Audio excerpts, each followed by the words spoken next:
If I'm going to do something like that, like I'm going to take it way more seriously than, say, I don't know, the Hard Rock Lunchbox. Hard Rock Lunchbox.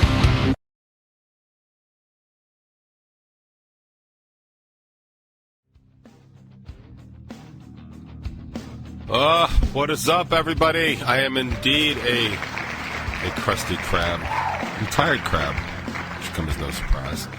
How's everybody doing this week? This week has been a week already, and a week is not even over, so congratulations on being a week. You've done a great job so far. I have notes. It's not the ramble I had last week, but it's indeed notes. Oh, man. Just to get regular promotional business out of the way, there is a brand new episode of the Top 20 out. It comes out at midnight this morning. Every Thursday morning it comes out. First thing in your Thursdays, if you so choose. You can just go up there, like, subscribe, ring the bell, all that stuff people promote. It is the one from 2 weeks ago, which is no surprise. I am. It's the episode. It's the episode about me being like physically closer to the box because I moved my work desk over there when I work from home. It's literally like 6 feet in that direction, and I was still late to the box, which I almost was again today because I am nothing if not consistent. So that's good. Also talking about Taco Supremes and how goddamn good they are, and missing them terribly. That's soft tacos. I can still have the regular Taco Supremes, but they're not Supreme. All that other good stuff. On Bacon Is My Podcast, they have the interview with Damien and Mike from Felicity. Felicity, I've been playing them off and on for a couple of years. Good band, for sure. It's a really good interview. I strongly recommend checking that one out. And their next week's interview is, I have it written down, Christina from Kaleido, and she's doing their 7 questions. Tonight, the 7 questions are not as easy as you would think. I've done the 7 questions. I think I got 5 out of 7 correct, but that's just guessing. That's just me. It really could be almost anything. So, I don't know. But you can check that out over on Strangerhood TV, and the entire universe of Strangerhood TV programming is over there. So be sure and check that out. There's good stuff over there. I'm sorry. I feel like I'm already off my game.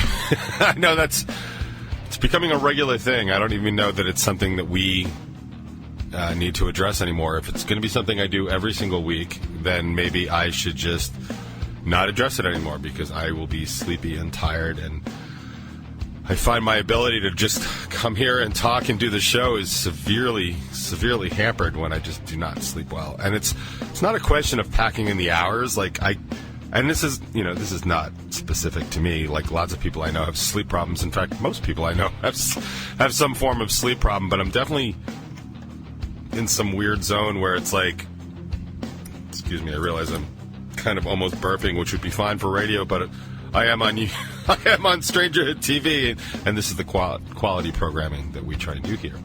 But so I'm packing in the hours. I'm actually asleep the right amount of time, but I think the quality of my sleep and my restless nature of how I sleep is really messing with me, because I got up this morning and I was like, cool, this is normal time. So I got up, I got ready for the gym, and I was noticeably foggy driving to the gym, and I'm like, even before I went, I was like, maybe I should not do this. Like, maybe I should just lie right back down. But I was like, no, it'll burn off, because that's a common thing. It's one of the reasons I go first thing in the morning, and statistically speaking, people that go to the gym first thing in the morning, those habits of doing things first thing are the more likely to stick habits. And it makes sense if you think about it, right? You throw a little common sense at it, because certainly for me, things happen during the day that will necessarily delay other things or prevent other things from happening. But if it's the very first thing I do in the morning, the world really doesn't have much of a chance to get in the way. In fact, I don't even check into work anymore before I go, because that tends to get in the way. If anything's really important, somebody at work will text me, and then I'll deal with it, of course. But anyway, so it's not uncommon for me to show up at the gym kind of still in a fog or a sleep daze, and that actually I find very helpful because I tend to start off with cardio, which I hate. Like, if cardio as a whole vector of society could just die painfully in a fire tomorrow, like, I think I'd be okay with that. But, like, I don't like it. I've never liked it. I don't mind when I'm engaging in cardiovascular behaviors. Like, I was working I was working in my backyard on Sunday, and I was just moving, I think it was Sunday, but I was like moving bags of mulch around, which are not that big of a deal, but I'm moving them from like my front yard to my backyard, which is, it's not sitting here, you know what I mean? It's a little more exertion than just sitting here talking to you guys. But I think by the fifth bag, I was like, and I know that that's not what I'm supposed to be doing, but I felt good that I was like, all right, well, at least I'm putting some effort into this, because obviously it sounds like I'm putting some effort into it, but man, I am not rebounding cardiovascularly as much as I had hoped, or as fast as I had hoped. But looks like it's going to be another long haul for your valiant host here, and that's okay, because I'll figure something out. I mean, what's the option, right? Like, not doing it and then just slowly dying? I mean, like, I guess it's an option. It's just not an option I want to go. I do want to apologize to the top 20 audience again for my general appearance. I don't have my hat. My hair is, my hair is not as messy as it looks, but I did pull it back. Well, I usually wear it back, but it's definitely pulled back. I don't remember brushing it this morning. So it's kind of one of those days. Like, you know, you wake up, like your brain sort of clears out around 11:30. It's like, well, how did I get here? Like, that's how I start most days. Like, most days. Hitting the sides, man. All the time I hit the sides. So I don't have anything particularly to talk about today, because the only things that are really going on in the world that are annoying me are, you know, stupid Facebook people and their stupid, you know, opinions and stuff. Like, it's so hard to argue with people, and I'm not even arguing with people, like, just dealing with people that only want to tell you what they want to tell you. Like, I understand how conversations work, and I feel pretty comfortable saying that I am able to have a conversation, learn from that conversation, and sort of evolve my opinions. I've done it several times that I can recall, just off the top of my head, but there are sometimes, like, just talking to people, it's like, I had somebody tell me yesterday that the Capitol Hill police officers that were testifying in Congress, that they were reading from a script, and I was like, they were reading from prepared statements. Like, I have never actually seen anybody at Congress. They always read a statement, and I've never seen anyone not do that. I've never not seen anyone read from a piece of paper. Like, I think if I'm going to be testifying in Congress or before Congress, probably on television, I don't think I would come in completely unprepared. Do you know what I mean? Like, if I'm going to do something like that, like, I'm going to take it way more seriously than, say, I don't know, the Hard Rock Lunchbox. So I would have something written down to ensure that there was something that I wanted to say, or that I said everything I want to say. Because I don't think you want to testify in front of Congress and then walk out and be like, oh, totally forgot to mention that. Like, I don't think you want to do that. I think when you're answering questions, like, if somebody asks you a question and you look down at a piece of paper, it's like, well, Mr. Congressman, like, yeah, I think that's probably wrong. But that's not what's happening. So, like, just people say, like, just because people say stuff, like, doesn't make it true. And that goes for me as well. Like, you know, just because I say something doesn't make it true. Anytime I ever say anything, and we've certainly had these conversations for sure. You know, and people, even, you know, a lot of team uppity, like, they'll be like, I don't agree with everything you say, and, like, good, you shouldn't. Like, you, if you agreed with everything I said, you'd be me. You know, like, and I'm already me. So, and we absolutely do not need another me.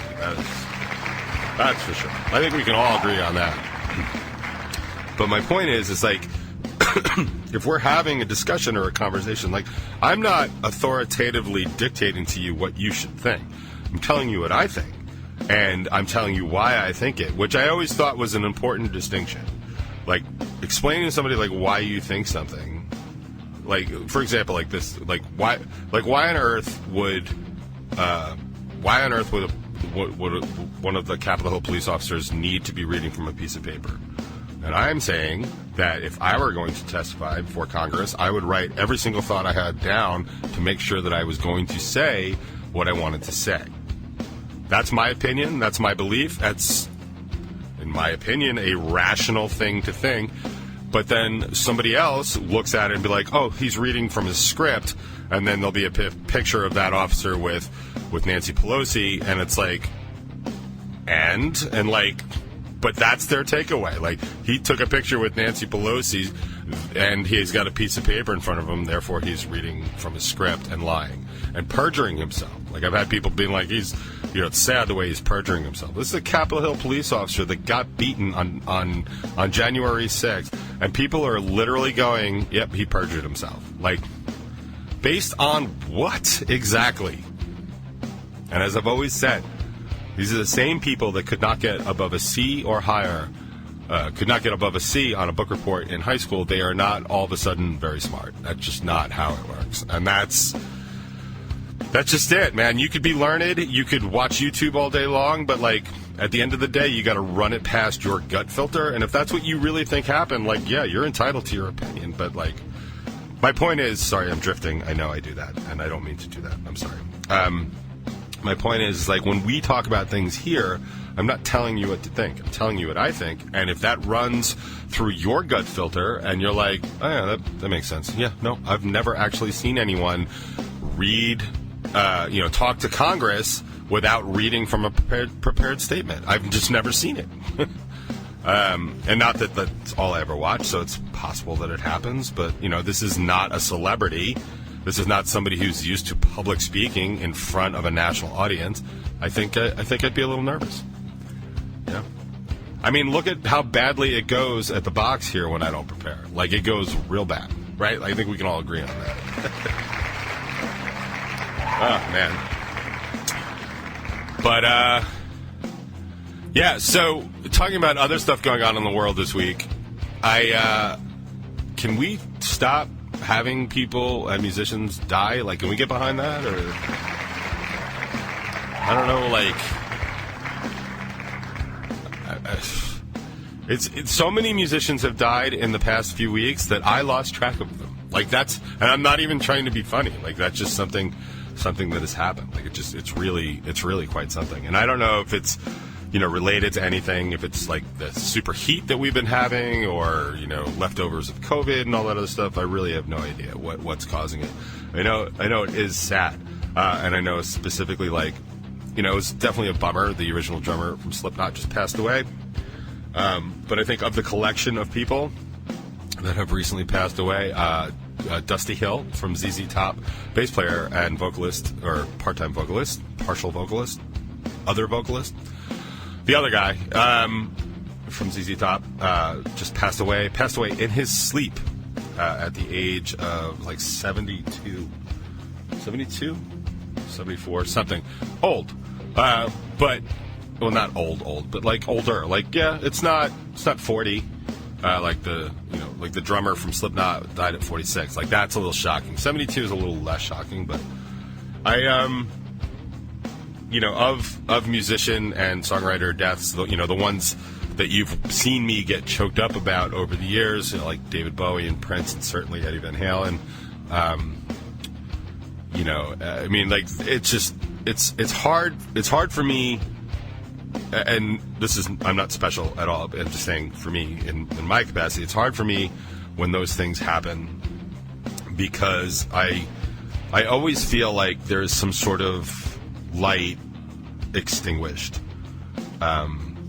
when people like that leave. And, I certainly feel that in my own life, not celebrating, but acknowledging the anniversary of a very close passing for me this week. And, like, I've always felt like that was too damn soon. That really was. And like, what contributions to the world have been lost. To me personally, to the people around us, certainly to Rebel 9 as a band, like, what light has been lost once that light is extinguished? Like, what could that have been? I mean, I don't I try not to talk about it publicly too much, because honestly, like, it still messes with me. Like, it's hard for me right now to control. It's an emotional thing. It's been 9 years. It's still something I am not able to just roll with, and I don't expect it to ever be. Like, there's the nagging part of that loss is the problem. Like, the passing is sad, the repercussions of all that is sad, but I think what I really choke on is that particular loss of that light in an ever-growing, ever-darkening world, and that sucks. So anyway, when I see musicians that have really added something to my life over the years in one way or another, like, I'm always moved more. And as much as I like Slipknot, like, that one didn't affect me as badly as the Dusty Hill one. And the Dusty Hill one is kind of funny. Not funny, haha, funny, like, interesting. Like, funny, I amuse you, like, not like that. Like, one of the great things about ZZ Top is that they've been a band with this lineup since 1969. Like, let's do some quick math and round that to 70 and say that it's 2020. That's 50 goddamn years.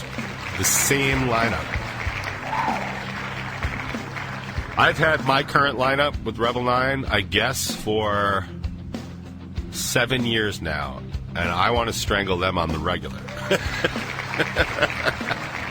I'm kidding. I'm kidding. I can't imagine what my fights with Drunken Noodle would look like after 50 years. I just can't even imagine.